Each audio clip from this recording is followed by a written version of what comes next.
Bonjour à tous et bienvenue dans cette nouvelle vidéo de physique-chimie sur le thème de l'électricité dans laquelle nous allons faire un rappel et un bilan sur les notions de base qu'il faut maîtriser en électricité au collège. Au menu de cette vidéo, nous allons commencer par faire un rappel sur les isolants et les conducteurs. Ensuite, nous allons aborder la notion de symbole normalisé, puisque vous allez voir que pour schématiser des circuits électriques en physique-chimie, il faut respecter un certain nombre de règles, et les composants électriques, eh bien, ils ont des symboles qu'il faut connaître pour pouvoir les dessiner, les schématiser. Dans un troisième point, nous allons voir comment nous avons réussi à déterminer que le courant avait un sens de circulation dans un circuit, en parlant du sens conventionnel du courant. Ensuite, nous allons voir ce qu'on appelle un circuit électrique simple, qu'on appelle plus communément un circuit en série. Et par opposition au circuit en série, nous allons voir ce qu'est un circuit en dérivation, avant de conclure cette vidéo par un bilan.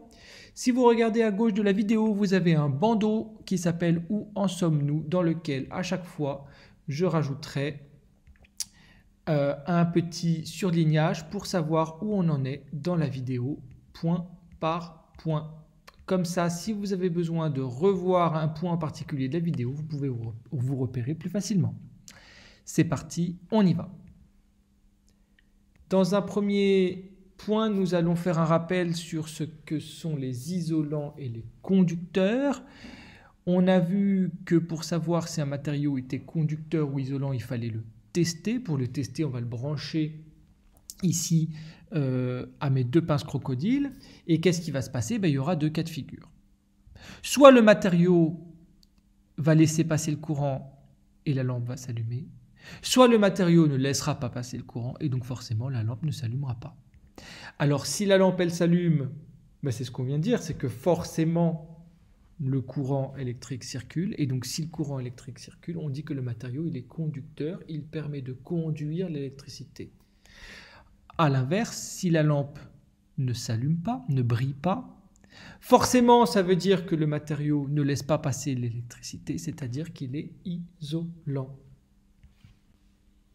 Donc pour définir un conducteur, on dira qu'un conducteur a la propriété de laisser passer le courant électrique dans mon circuit, alors qu'à l'inverse, un isolant, lui, ne laissera pas circuler le courant électrique dans mon circuit. On va voir maintenant tout ça en expérience pour s'en convaincre. Prendre la clé à molette qui est un alliage, je la mets entre mes deux pinces crocodiles, la lampe brille. C'est donc un matériau conducteur. Je fais la même chose pour l'eau. La lampe ne brille pas, l'eau est isolant. L'eau salée, la lampe brille, elle est conductrice. Un fil de cuivre, la lampe brille, il est conducteur.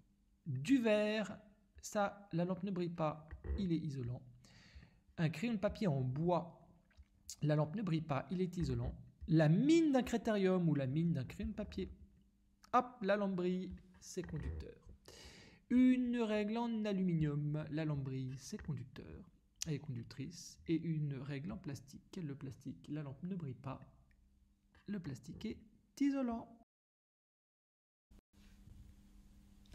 Si je fais un petit bilan de l'expérience que nous venons de voir, on a dit que la clé à molette qui était un alliage était un conducteur puisque la lampe a brillé.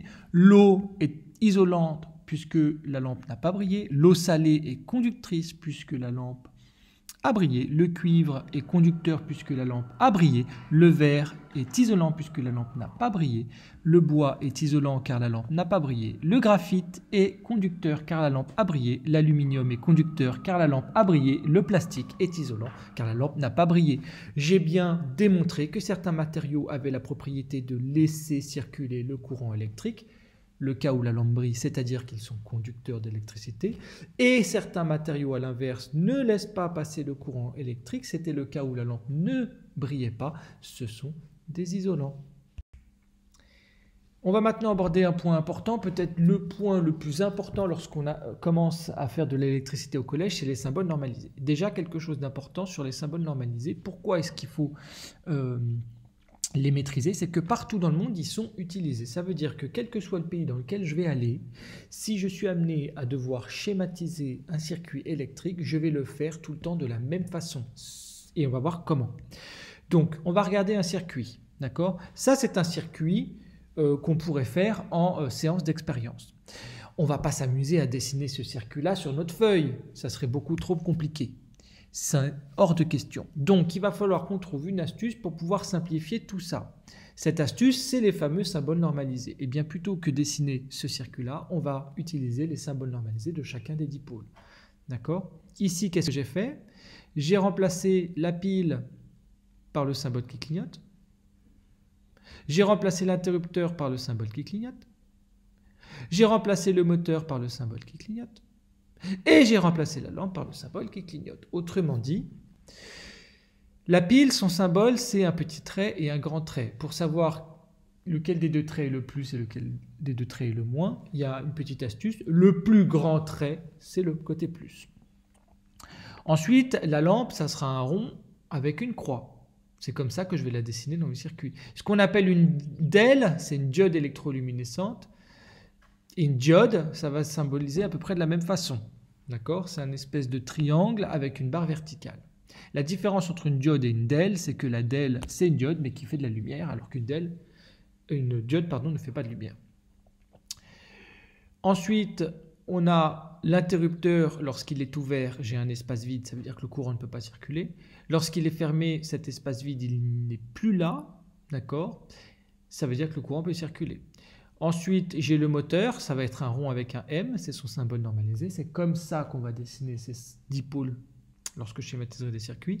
La résistance, ça fera l'objet d'un gros morceau d'électricité parce que c'est quelque chose d'assez important.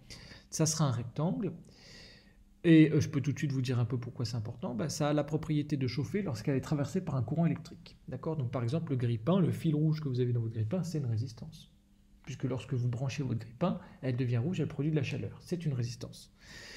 Et le fil de connexion, c'est simplement un trait. Donc, on vient de voir qu'un matériau peut être isolant ou conducteur. Conducteur, ça veut dire qu'il laisse passer l'électricité, le courant électrique. Isolant, ça veut dire qu'il ne laisse pas passer l'électricité, le courant électrique. On a vu que pour dessiner, schématiser des circuits électriques, il fallait utiliser des symboles, qu'on appelle des symboles normalisés, qu'il faut connaître. Et bien maintenant, on va essayer de s'intéresser au sens du courant. Le courant électrique, il a un sens de circulation. Pour s'en convaincre, on a été amené à faire l'expérience suivante. J'ai un circuit électrique avec une pile, un interrupteur, un moteur et une lampe. J'observe le moteur tourne dans le sens des aiguilles d'une montre. Je vais maintenant inverser le plus et le moins de la pile. Regardez, la pile, j'ai inversé le plus et le moins. Eh bien, en faisant cette expérience, je me rends compte que le sens de rotation du moteur a changé. Dans l'expérience de gauche, le moteur tournait dans le sens des aiguilles d'une montre. Dans l'expérience de droite, où j'ai simplement inversé le côté plus et le côté moins de ma pile, le moteur lui aussi a changé de sens. Ça, c'est la preuve par l'expérience que 1. Le moteur est un dipôle polarisé et que 2. Le courant électrique a un sens. Pour déterminer le sens de ce courant électrique, on va utiliser un dipôle, un composant électrique. Le composant électrique que vous voyez juste en dessous de bilan, dans le bandeau gris, c'est ce qu'on appelle une diode. On y va. La question qu'on va se poser ici, c'est « Ok, je sais que le courant électrique a un sens, mais est-ce que ce sens du courant électrique, c'est d'aller du moins de la pile au plus, ou au contraire, est-ce que le sens du courant, c'est d'aller du plus de la pile au moins de la pile ?» Eh bien, je vous ai dit juste avant que pour le savoir, puisque là on a la preuve que le courant a un sens, pour savoir s'il va du plus vers le moins ou du moins vers le plus, on va utiliser une diode. Cette diode, si vous l'observez, regardez cette diode, il y a un symbole caché.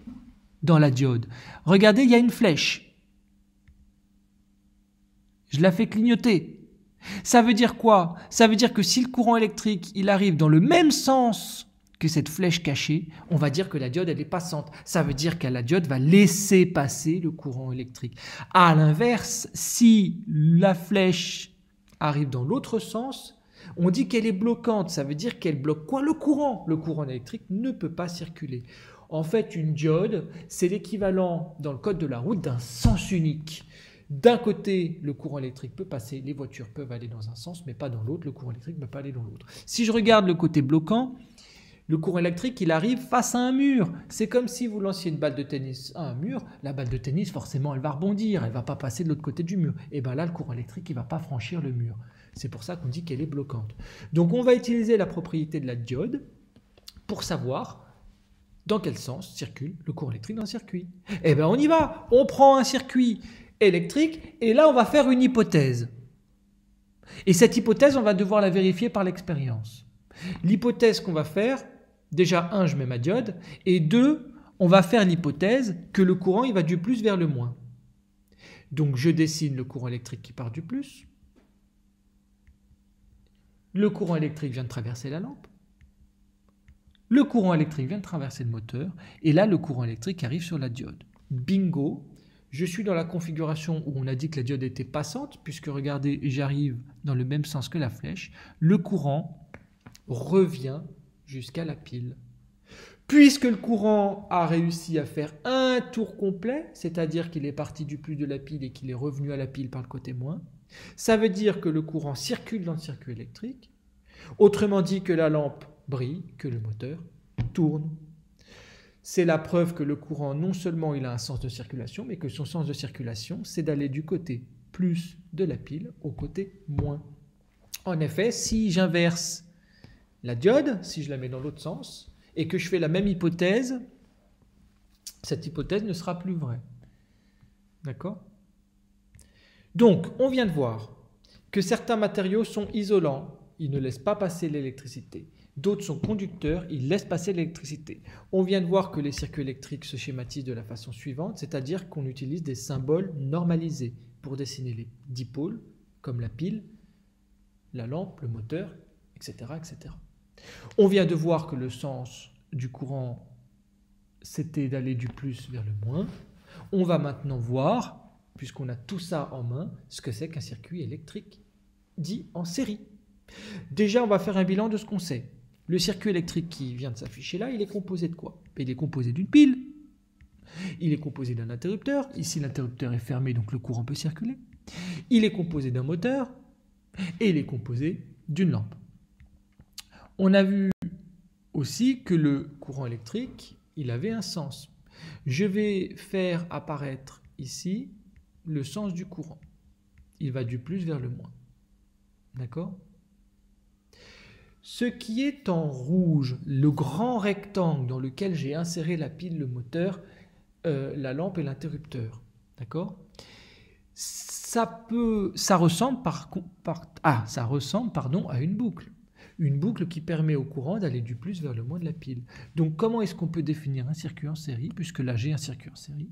Eh bien mes dipôles, c'est-à-dire ma pile, mon moteur et ma lampe, ils sont branchés comment? À la queue leu-leu. Donc on va dire que les dipôles sont branchés les uns à la suite des autres. Et deuxième chose, j'ai combien de courants? Un seul. J'ai combien de grands rectangles? Autrement dit, combien de boucles de courant? Une seule. Donc un circuit en série possède une seule boucle de courant. Voilà comment définir un circuit en série. Un circuit en série, c'est un circuit dans lequel, tous mes dipôles sont branchés les uns à la suite des autres à la queue leu-leu, et dans lequel je n'ai qu'une seule boucle de courant. On va voir maintenant tout de suite l'inverse d'un circuit en série, c'est-à-dire un circuit en dérivation. Ici, j'affiche deux exemples. On a vu qu'à gauche, j'avais une seule boucle de courant, un seul grand rectangle, donc forcément j'ai un circuit en série. Et bien maintenant à droite, qu'est-ce que j'ai? Ben regardez, j'ai combien de grands rectangles? 2. Donc j'ai combien de boucles de courant? 2. Ça veut dire que maintenant je n'ai plus un circuit en série, j'ai un circuit en dérivation. Un circuit en série possède une seule boucle de courant, un seul grand rectangle. Un circuit en dérivation possède 2, 3, 4, plusieurs boucles de courant. plusieurs grands rectangles. Faisons un bilan de ce qu'il faut retenir de cette vidéo. En dehors du fait qu'on a vu que des matériaux pouvaient être isolants ou conducteurs, isolant laisse passer le courant électrique, ne laisse pas passer le courant électrique et conducteur laisse passer le courant électrique, on a vu, chose importante, que tous les dipôles électriques, les composants électriques, que ce soit la pile, le moteur, l'interrupteur, la diode, la résistance, etc., la lampe, se dessinent avec des symboles qu'on appelle des symboles normalisés. On a vu que le courant électrique avait un sens, pas n'importe lequel, il va du plus de la pile vers le moins de la pile. Pour prouver qu'il avait un sens, on a montré qu'en inversant le plus et le moins de la pile, le sens d'un moteur changeait lui aussi, ce qui nous a permis de dire que le moteur était polarisé et que comme le moteur est polarisé, le courant a bien un sens. 2, pour savoir quel était le sens précis du courant, si ça allait du plus vers le moins ou du moins vers le plus, on a utilisé une diode. Et la diode nous a montré que le courant allait du plus vers le moins. Et enfin, on a défini ce que c'était qu'un circuit électrique en série. C'est un circuit électrique qui a une seule boucle de courant, un seul grand rectangle, alors qu'un circuit en dérivation en a plusieurs, ici 2.